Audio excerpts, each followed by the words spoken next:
Hey everyone, and welcome to RUBIN'S Mind Lab, where we break down the latest research into what it really means. Ever wonder why some people seem more ready to jump into conflict than others? It is a question that has puzzled us for ages, and today we're diving into a fascinating study that looks at a surprisingly simple yet powerful individual trait: political violence across 30 countries. So, what does formidability mean here? It is basically how physically tough and strong you are perceived to be. And this study found that this perception, this sense of being able to handle yourself physically, can actually predict how willing someone is to engage in political violence. For a long time, we've looked at big things like poverty, political systems, or cultural beliefs when trying to understand why people get involved in violent protests or conflicts. But this research suggests we might be missing a fundamental piece of the puzzle. Think about it. In our ancient past, in small groups, being strong mattered a lot. A stronger person could protect their group, get more resources, and maybe even survive fights better. This research is exploring if that primal evolutionary wiring still influences our behavior today, even in a world of complex politics. This is a massive study. They didn't just look at one group of people, they reached out to almost 15,000 individuals in 30 different countries. This means they were really trying to see if this connection between physical strength and willingness to engage in violence holds true everywhere, or if it is just a fluke in one place. And here is the mind-blowing part. In every single one of those 30 countries, they found that people who perceived themselves as more formidable, more physically strong, were more likely to report intentions to engage in political violence. And most of the time, this wasn't just a weak connection. It was statistically significant. What changed from country to country wasn't if the connection existed, but how strong it was. The direction, however, remained the same: stronger, more likely to consider violence. Now, when they put physical formidability together with sex and age, these three basic individual traits actually explained a significant chunk, up to 10%, of why people might be willing to get involved in political violence. That is a pretty big deal when you consider how complex the issue is. This isn't the first time science has looked at strength and aggression. There's a lot of research linking physical strength, especially in men, to higher levels of aggression, more fighting, and even support for war.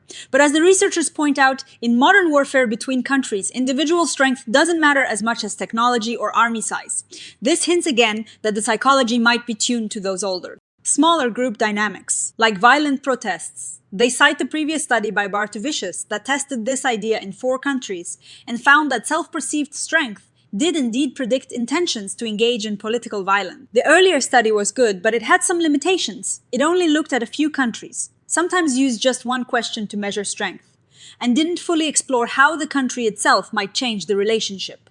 This new study aims to fix all of that. So, how did they do it? They gathered data from almost 15,000 people across 30 diverse countries. Instead of just asking how strong are you, they used 2 questions. One was about perceived strength, and the other was about perceived defensive ability.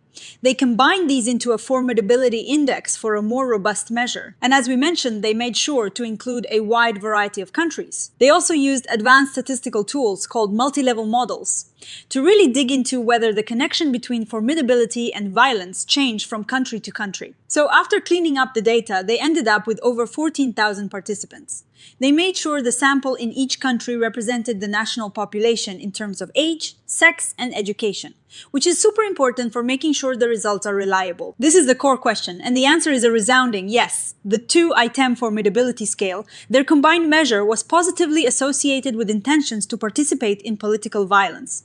Even after accounting for sex and age, this link remains strong. It is interesting that even the older single-question measure of strength still showed a connection, though it was a bit weaker than their new 2-item formidability index. This suggests that their improved measure, which captured more than just raw strength, was even better at predicting these violent intentions. They also tested if this relationship was stronger for men, as some theories suggest. They found that the interaction between strength and sex was significant, indicating a steeper slope for men. So yes, for men, physical formidability seemed to have a stronger link to political violence intentions. And what about age? They found that younger people showed a stronger connection between formidability and intentions for political violence. As people got older, this link tended to weaken. This aligns with earlier findings and makes sense if you think about different life stages and how important physical prowess might be perceived at different ages. Now, for the really exciting part, the cross-country comparison. Remember how I said it was positive in all 30 countries? It's true. Every country showed this trend, and for their better two-item formidability measure, it was statistically significant in a whopping 83% of them. Even with the older measure, it was significant in more than half. Again, this is quite a substantial finding. These basic individual characteristics, sex, age, and formidability, explain almost 10% of why someone might be willing to participate in political violence. That is a big chunk of the picture. They use these advanced statistical models to look at the variation between countries. They found that while there was some minor variation in how steep the relationship was from country to country, the core finding remained: the relationship was consistently positive. This is the main takeaway. It is not that formidability matters in some countries and not others. It matters everywhere. The only difference is how much it matters. This suggests a deep-seated pan-human psychological mechanism. You can see the range here. In places like the UAE, the effect was quite small or not statistically significant in this particular study, but in countries like Switzerland, it was much stronger. So, to sum up the findings, physical formidability is a consistent predictor of people's willingness to engage in political violence, no matter where they live. The researchers believe this points back to our evolutionary past. These ancient instincts about physical prowess might still be influencing our decisions about conflict today, even if we don't consciously realize it. They also reiterate that the findings about age and the somewhat stronger effect in men hold up, with a small note that the sex interaction wasn't super strong in this specific analysis, but the trend was there. Now, it is important to remember the limitations. Since this is observational data, they can't definitively say that strength causes the willingness for violence. It is possible that people who are already involved in violence might then try to build their strength. However, they do mention other research that suggests strength tends to come before aggression, which supports their main idea. The researchers think this is a really big deal. It means we can't just look at the big political and economic picture.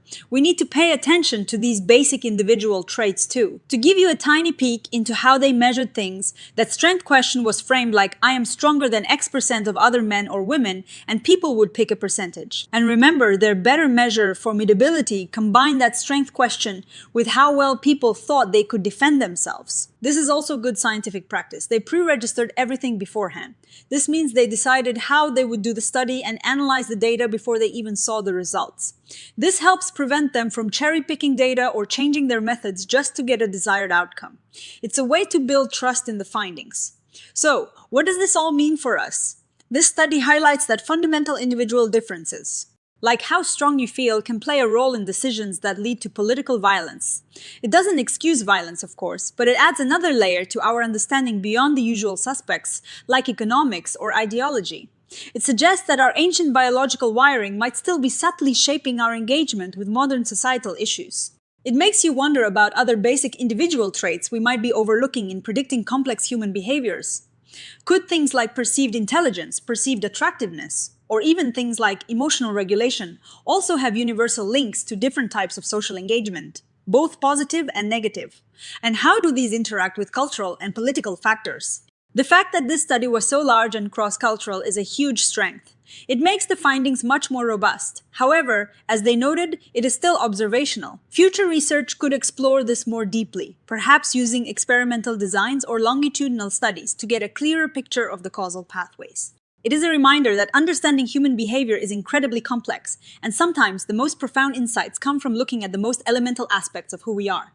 What do you think about these findings? Does it surprise you that physical formidability could be linked to political violence? Let me know your thoughts in the comments below. If you enjoyed this deep dive into the science of human behavior, please give this video a thumbs up, subscribe to RUBIN'S Mind Lab for more research breakdowns, and hit that notification bell so you don't miss our next episode. Thanks for watching, and I'll see you in the next one.